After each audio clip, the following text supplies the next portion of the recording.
Ice by Ice-T and Douglas Century. Continued. Disc 5. 11. When I wrote Cop Killer, I thought it was just another rock song. Call me naive, but I believed as an artist that every subject was fair game. I'm one of those people who thought that when they said America is the land of free speech, they were sincere. I thought free speech meant I could say whatever I wanted to say. So I just spit it out. I didn't give it too much afterthought. The record had been out for a whole year. It was on Body Count's debut album. But we'd performed Cop Killer a full year before that on the Lollapalooza tour. That made the song, if not the record, about 2 years old. The album came out, was selling well, and all of a sudden this organization called CLEAT, Combined Law Enforcement Associations of Texas, started calling for people to boycott Time Warner and get Cop Killer removed from stores. Other police groups soon joined them, railing about the record. I'll never forget the moment. I was at home playing a video game called Tecmo Bowl with 4 of my boys, when Shawnee Sean called me. Yo, check the TV. The president is on the news talking about Cop Killer.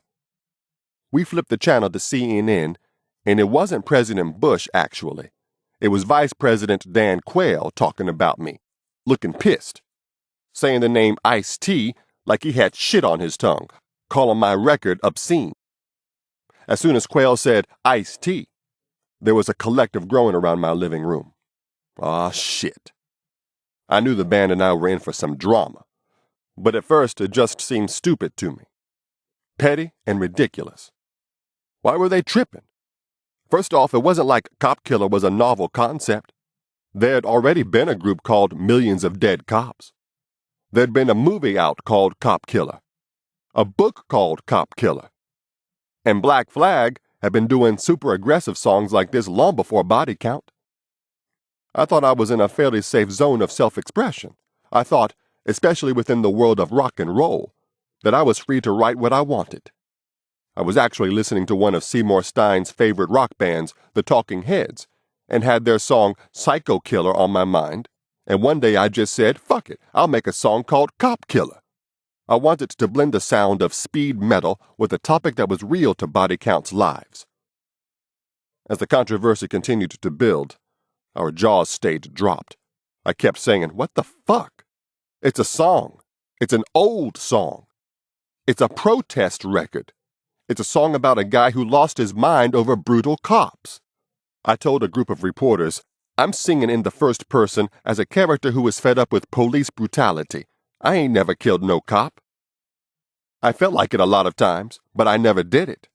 If you believe that I'm a cop killer, you believe David Bowie is an astronaut. It was an election year, and the political powers started to use Cop Killer in this nationwide campaign for family values and against violent lyrics in rap music. That in itself was bogus because it was a rock record, a Body Count song, and had nothing to do with gangster rap. Second, the lyrics were coming out of the head of the character I'd created.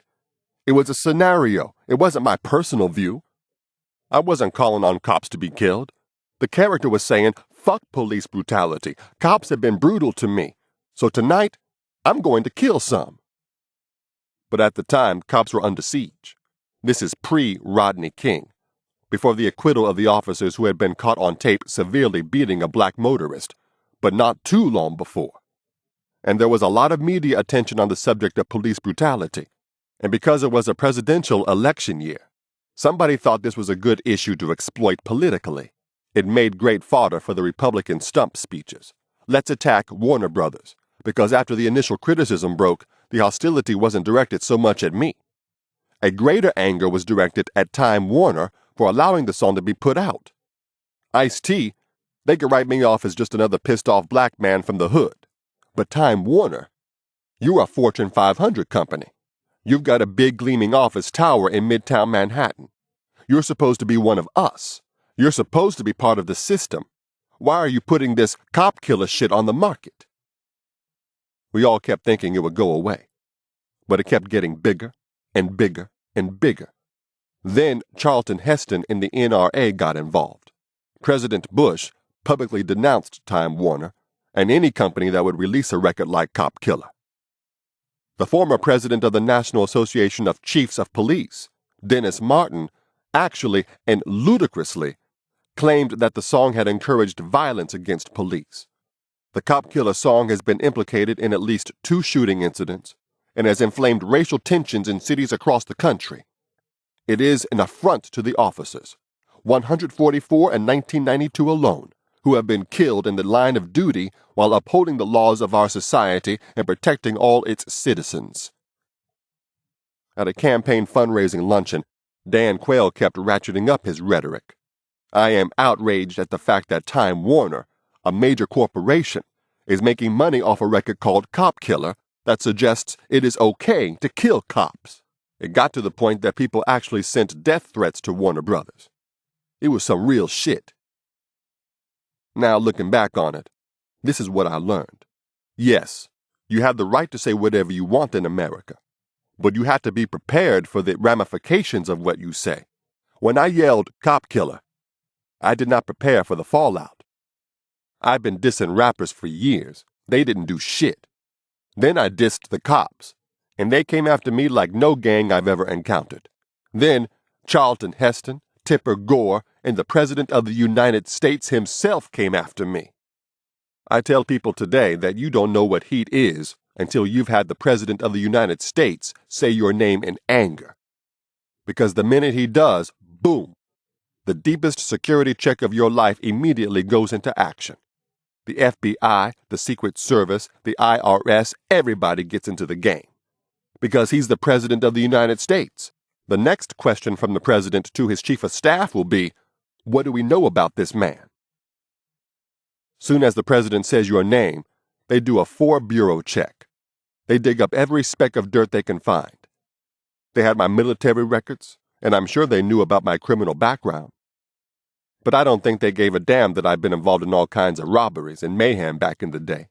The truth is, they were really trying to find out if I was some Black Panther type of rabble-rouser. If I was the kind of person who's trying to start a real social revolution, trying to sound a call to arms like Huey P. Newton. Was the record meant to be me standing on a soapbox?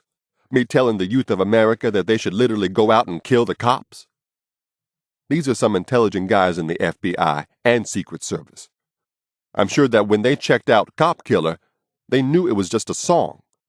A point of view song. Okay, a little more intense, but not too far removed from Talking Heads' Psycho Killer. But the investigation was done. It had to be done. That's not because Ice-T is anyone important. It's just a rule of fact. The president shouldn't be saying your fucking name in anger. If he's mad at you, his boys in the Secret Service, FBI, and National Security are going to find out who the fuck you are.